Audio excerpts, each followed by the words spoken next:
মালদা মানে ভালোবাসার শহর, সেটা আমরা সবাই জানি, কিন্তু মালদার মধ্যে একটা ঐতিহ্যবাহী একটি সর্বশ্রেষ্ঠ জায়গা রয়েছে, সেটি আমরা সবাই জানি।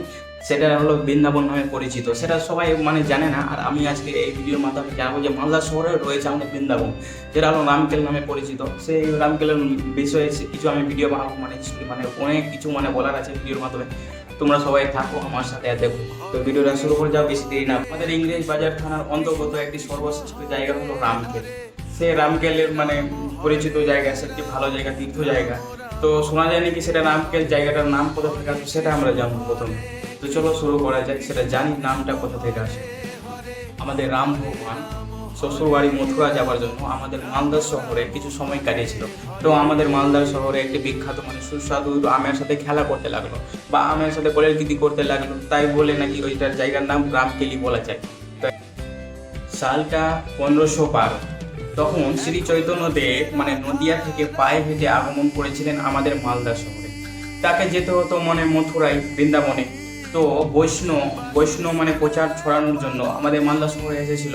মালদা শহরে আসার পর তিনি 3 দিন মানে রাত কাটিয়েছিলেন, বা 3 দিন মানে এখানে এসে। তখন গৌড়ে একটা রাজা ছিল, হুসেন শাহ নামে পরিচিত। তার রাজার 2 কর্মচারী ছিল, সম্পর্কে তারা 2 ভাই ছিল। তার নাম ছিল একটা অমর আর একটা সন্তোষ। তো আমাদের শ্রী চৈতন্য দেবের কাছে গিয়েছিলেন যে মানে আমাকে দীক্ষা গ্রহণ করুন বা দীক্ষা আমাকে দেন। তো তাকে দীক্ষা গ্রহণ করিয়ে দিয়েছিলেন। দীক্ষা গ্রহণ করার পর তাদের নাম রেখেছিলেন, তাদের নাম দেন সনাতন গোস্বামী এবং রূপ গোস্বামী।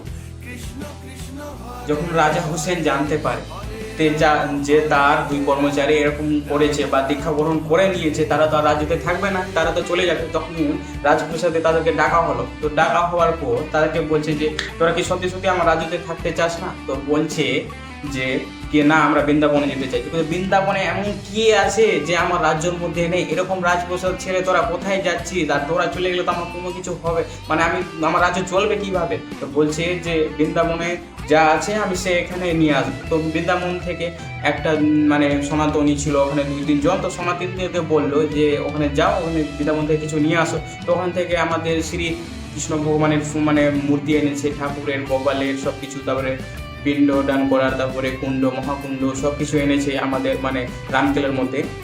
তো ওখানে ডাকার পর তখন তখন মানে সনাতন গোস্বামী আর রূপ গোস্বামী যখন বলছে কি মানে তারা 2 ভাই। তো রূপ গোস্বামী বলছে দাদা আমি এখানে মানে রাজার মানে সেবা করতে চাই না, সেবা করলে আমাদের পাপ হবে বা কোনো কিছু হবে, তো আমি ভগবানের সেবা করব। তো ভগবানের সেবা করব, তো দাদা আমি বৃন্দাবন চলে যাচ্ছি, তো তুমি এখানে থাকো, আমি বৃন্দাবন যাচ্ছি। তো এক ভাই কিন্তু মানে রূপ গোস্বামী কিন্তু বৃন্দাবন চলে যায়, কিন্তু রূপ গোস্বামী বৃন্দাবন চলে যায় আর সনাতন গোস্বামী থেকে যায়। তো যখন রাজা জানতে পারে যে রূপ গোস্বামী নেই, বৃন্দাবন চলে গেছে, তো সনাতন গোস্বামীকে মানে জেলের মধ্যে ভরে দেয়, তা একটা কারাগারের মধ্যে ভরে দেয়। তো বৃন্দাবন যখন চলে যায় বা কারাগারের মধ্যে এক ভাই থাকে, আর এক ভাইকে যখন বৃন্দাবন চলে যায়, তো বৃন্দাবন যখন রূপ গোস্বামী যখন জানতে পারে যে আমার সনাতন গোস্বামী ভাইকে মানে রাজা বন্দি করে নিয়েছে বা তাকে বন্ধ করে রেখেছে, তো যখন রূপ গোস্বামী যখন জানতে পারে, তখন মানে রাজা সৈনিকদেরকে মানে তার সাথে একটা বন্ধুত্ব ছিল ভালো। তো সেই বন্ধুত্বকে মানে কিছু চিঠি পাঠালেন। চিঠি পাঠানোর দ্বারা বললেন যে আমার ভাইটাকে ছাড়, তোকে আমি এত মুদ্রা দেবো। তো তাকে 5 মুদ্রা দিল। তারপর তার রাজাকে মানে তার ভাইকে মানে ছুটালো, ছুটিয়ে নিয়ে তাকেও বৃন্দাবনে নিয়ে আসে। তো মানে প্রাচীন কালের গল্প। তো আমি মানে খুবই মানে কষ্ট করে আমি বের মানে মানে খুঁটে খুঁটে বের করে আমি সব কিছু বলছি। আর মানে শুনেছি নাকি ওখানে পিণ্ড দান করা হয়। মাতা সীতা নিজের মার জন্য সেখানে পিণ্ড দান করত। তো এখনো লাখ লাখ ভক্ত ছুটে আসে সেই রামকেলে পিণ্ড দান করার জন্য।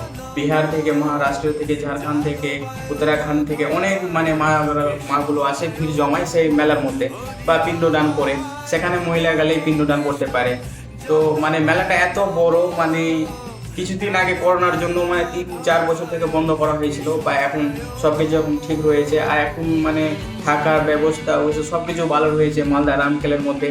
তো তোমরা সবাই যাও আর ঘুরে আসো মালদা রামকেলের মধ্যে। মানে একটা বৃন্দাবন, একটা তীর্থ জায়গা।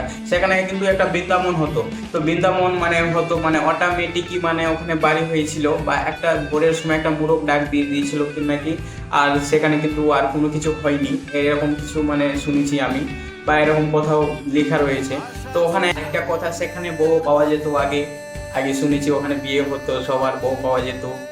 অনেকেও মানে রাস্তার ধারে বসে থাকতো, মানে গায়ে একটা কোনো কিছু দিয়ে ঢাকা দিয়ে, বা মুখ দেখাতো না, একটা আঙুল দেখাতো। আর অনেক বৈষ্ণবরা থাকতো বসে, বউ পাওয়া যেত সেই মেলার মধ্যে।